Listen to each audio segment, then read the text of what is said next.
النهارده هنعمل مع بعض البسبوسه بتاعه الحلواني زي ما قال الكتاب بالظبط. طعم وريحه وترميله حكايه.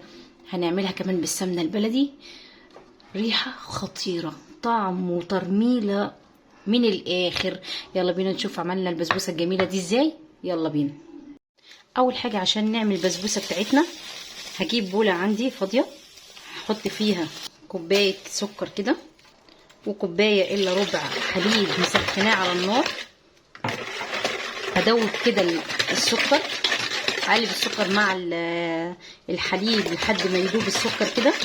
هحط عندي يعني ذره الملح بتاعه الحلويات، هنزل عندي بمعلقه كده فانيليا وهقلب كويس. هسيبه على جنب الخليط ده، وهجيب عندي طبق تاني وهنزل فيه بنص كيلو من السميد الناعم، اسمه سميد الفرخة، بتجيبيه من عند العطار او من عند مستلزمات الحلويات.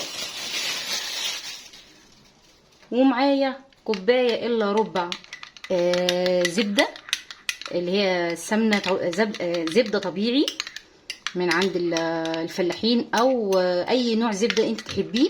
حطيت عليها معلقة كبيرة كده قشطة من وش الحليب، وهنزل عليه السميد وهقلبه كويس بالزبدة لحد ما اخلي حبيبات البسبوسة كلها تتغلف بالزبدة بتاعتي كده. اما اتاكد ان البسبوسه اتغلفت، حبيبات البسبوسه كلها اتغلفت بالزبده بتاعتي بالشكل ده. اما اتاكد ان البسبوسه اتغلفت، حبيبات البسبوسه كلها اتغلفت بالزبده بتاعتي بالشكل ده.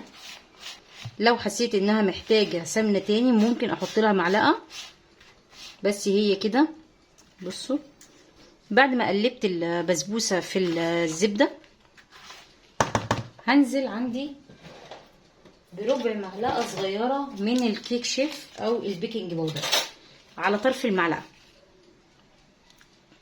كده. ليه بقى دي؟ عشان خاطر البسبوسه بتاعتي تطلع متشربه العسل وتاخد كميه العسل اللي انا هحطها لها. اقلبها كده كويس. انزل عندي بمعلقتين كبار او 3 من جوز الهند، 3 معالق كده حلوين كبار بالشكل ده. هقلبهم كويس. هجيب الخليط عندي اللي هو عباره عن حليب وسكر. الحليب لازم يكون دافي خالص، ولو مش دافي انا بستناه لما يبرد. هنزل كده عندي بخليط السائل على البسبوسه، بس طبعا انا مش هعجن، انا يدوب بس هشربها الخليط بتاعها بالشكل ده. هقلبه بس كده. عندي صينيه البسبوسه دهناها بالزبده برضو. عندي الفرن بتسخن، هحط الشبكه في النص، هدخلها على درجه حراره 180. الرف اللي في النص اول ما تبتدي تاخد لون من تحت هبتدي اشغل عليها الشوايه بالشكل ده. ابتدي اخبطها كده، وهجيب عندي نقطه كده من الكوبايه بس افردها كده بالشكل ده، اسويها بحيث ان ما تطلعش حته عاليه وحته واطيه. ذره البيكنج باودر اللي هي الرشه بتاعت البيكنج باودر دي لو مش حابه تحطيها براحتك، بس هي بتخلي المسام البسبوسه يفتح ويشرب معايا الشربات. بصوا الجمال، بصوا حاجه كده خرافه. هندخلها الفرن تاخد اللون من تحت، بعد كده هشغل عليها الشوايه وهطلعها واوريكم شكلها عامل ازاي. على ما البسبوسه بتاعتنا تستوي نبتدي نعمل السيرب بتاعنا. عباره عن كوبايه ونص من السكر بالشكل ده، عليها كوبايه ونص من الميه، كوبايه وادي النص. مش هقلب، هحطه على النار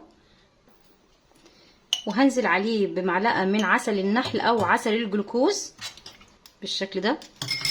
واول ما هحطه على النار يغلي بس 5 دقايق، وهحط معاها عصره ليمون وهرجع لكم تاني. وده شكل البسبوسه بتاعتي بعد ما طلعت من الفرن. وعندي الشربات لقيته برد شويه، لا سخنته تاني لان لازم اسقيه البسبوسه وهو سخن.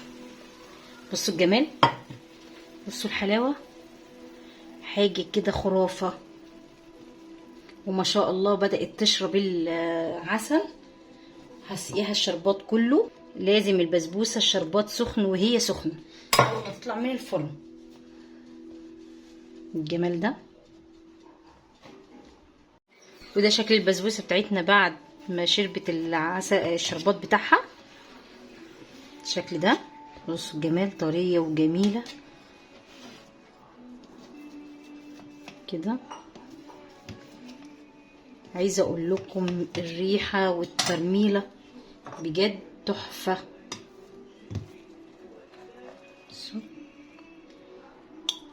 ناعمه ومرمله حاجه كده. بصوا بصوا جميله، اللون من تحت زي فوق بالظبط.